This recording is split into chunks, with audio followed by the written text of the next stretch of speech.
Pero maanak na lang siguro niya itong mag-ano. So may ano talaga, meron pang possibility na mapaayos pa yung lugar.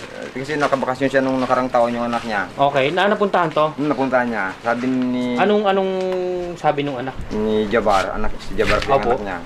Babalik ako dito kuya. 2 years. Babalik ka dito. Magpapagatayan ng bangka. Hindi, didevelop na natin to. Yun.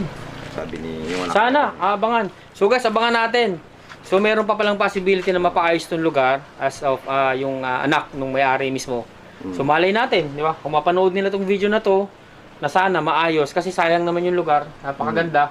At ang pinakamaganda daw dito, sabi ni Kuya Jeblin, is malakas sa signal. Malakas ang Yun signal. ang isa sa pinaka-importante dito, malakas sa signal. Malapit pa sa bayan. Malapit sa bayan, no? Ang kaso na kung kinala gusto magsakit ang tiyan mo bigla, di Madali lang pag-transport. sa kabila, no?